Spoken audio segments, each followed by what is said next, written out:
The stats, Mr. Hazard, positive cases who are sick in hospital or on ventilators. This press conference has been going for about, I don't know, 40 minutes, and he gets hit with this question. He's thinking, what the fuck? Shit! Just those cold hard stats. Is there anybody on a ventilator in hospital at the moment? Is anyone in hospital? Look at his eyes. And he meant to talk about cases. He's thinking, is this smart ass asking about sick people at a press conference about a health emergency? How did he get in? I don't think I'm in, but I'll ask Dr. Chant. There's none at all, is there? I'll ask Dr. Chant to answer that. How could the health minister not know how many people were in the hospital or ICU or even sick? Hospitals that his department funds, given that the department that he's head of has already given those statistics. They already have them. They've given them to these infographics.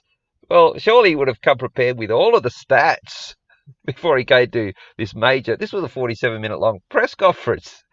How did he not know that? The Premier, who isn't even health trained, she's just the Premier, even she had some stats to do with this COVID outbreak on the northern beaches. 30 cases of community transmission. 28 of those have already been directly linked to the Avalon cluster, including exactly where the disease was acquired. 2 of those have yet to be confirmed in terms of source of venue. But of course, she's only talking cases, as the script allows. I'll do mine and then I'll ask Dr. Chant to answer your question. Now, it's interesting that he defers answering that question till later. Well, hang on, what if they don't get time? Because this happened earlier on. Oh yeah, sorry. So are you aware of a positive case of Kenny Moynihan golf club? No. Do you know, in the last few days I've heard... Oh, there is? Sorry? When? It's not on. Okay, well, let's Dr. Chant answer that, because I wasn't aware. Now, Chant just interjected to give an answer while he's standing up there to another question. Now, why didn't she do the same thing? If she's going to be called up to give an answer about people in hospital, people who are sick, why could she just go 0? Which, the 3 that are in hospital already, well, they would probably be from previous to this outbreak. I dare say there will be 0 hospital admissions and 0 in ICU, which they can't say. Firstly, because there's a lot more people in the Northern Territory and Queensland who are in hospital, obviously not because of this thing, but with COVID-19. So how is it there's an emergency in New South Wales, but not in the NT or Queensland? And secondly, like, could you imagine right at the start where Vera Glichen's looking really serious? She's talking about 28 new cases, 2 here, 2 there, quarantine stats. She said, and there's 0 people in hospital, 0 people at ICU, and the only person that's sick is this doofus, who was later reported to have no symptoms.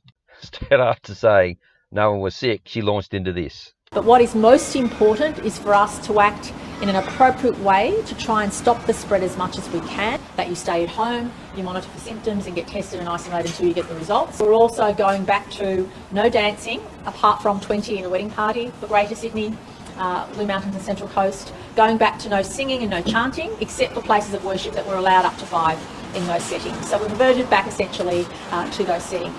After announcing there's 0 people sick and 0 mortality to do with this latest outbreak, they wheel this guy out. But I also want to remind people that there are fines of $1,000 for an individual and $5,000 for a corporation. And if we choose to put someone before the court, that doubles. And we won't hesitate to use those where we have people that are clearly breaching and blatantly refusing to comply with public health orders. And on top of all that, we've also got nationwide border closures, again, for not 1 person sick. And look at the breaking news at the top. New South Wales records 8 new cases. So it's all this whole pandemic is built on cases, and as we know, highly discredited theoretical modelling that's at least now 8-9 months old. I've got a video coming up on all of this bullshit modelling, and if you can see here, there's Jodie McVernon was one of the modellers that predicted that with every lockdown imaginable and every measure, there'd still be 5,000 people in ICU in a single day. So even though you'd think she would be totally discredited and have a medical licence taken off her for for how wrong she was, well, in October, under this grants, and look, this whole grant scheme is also one of the reasons we're $1.4 trillion in debt. The waste in that. The Australia Day Council normally has a budget of about $4 million to run Australia Day as annually to run each Australia Day festivities. They got given celebrations. They got given 15 million this year as COVID. Then they announced, oh, because of COVID, we're not running it. Well, what happened to the 15 million bucks?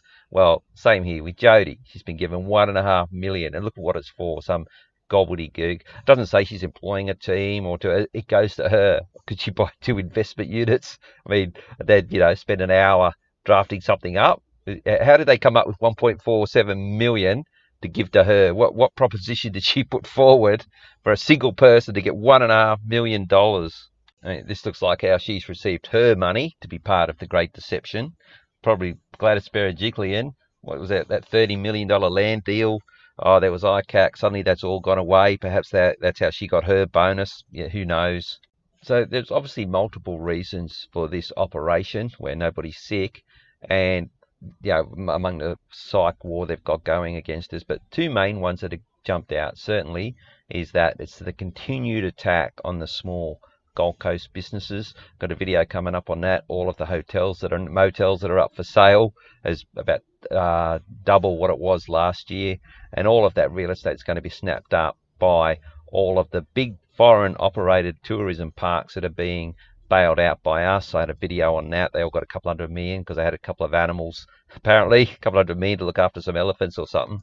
And this is a big one as well. They've been building up to this for a long time. Well, we've said you should be wearing a mask. Please do so, because as the Minister foreshadowed, we will be going down a firmer path if we see little evidence of that's occurring. And for heaven's sake, do not get on public transport unless you're wearing a mask. Oh, she looks so sad because no one will wear a mask over an outbreak where not one person is sick. They're going to come to you. Yeah. And for the record, they didn't quite get back to mentioning that there were 0 people in hospital or in ICU. And if you go back and watch that video again, you watch Berejiklian, she stands there quietly the whole time, except for that question. You can see her saying something to Chad. That these people are, they're paid a lot of money. Obviously, Jodie McVernon is the modeler. All of these people are paid in similar manner through grants or whatever it is, other scams they've got going. So if they stuff up, they can be in big trouble from these foreign powers that are funding this whole pandemic, and they don't just work off the carrot; they also work off the stick. So if say a big state in Australia, say New South Wales, the biggest, suddenly crumbled and just said, "Oh look, nobody's sick, forget about it, we're not doing anything," and they can't do it, the politicians. But if it all fell apart and the people called on that to happen, that would then it's sort of holding up, like each of those countries is holding this pandemic afloat. Remember that the whole thing is built on cases and discredited theoretical modelling. There's absolutely nobody sick. What kind of a pandemic is it where nobody is sick and the average mortality age is higher than the life expectancy? It's 86. Life expectancy in Australia for women is 84, for men for 81. It's almost like, can I please get this COVID thing? Because I might get on till I'm 86. I mean, what kind of a pandemic is it? It's all built on lies, smoke, mirrors, deception, panic, fear, violence.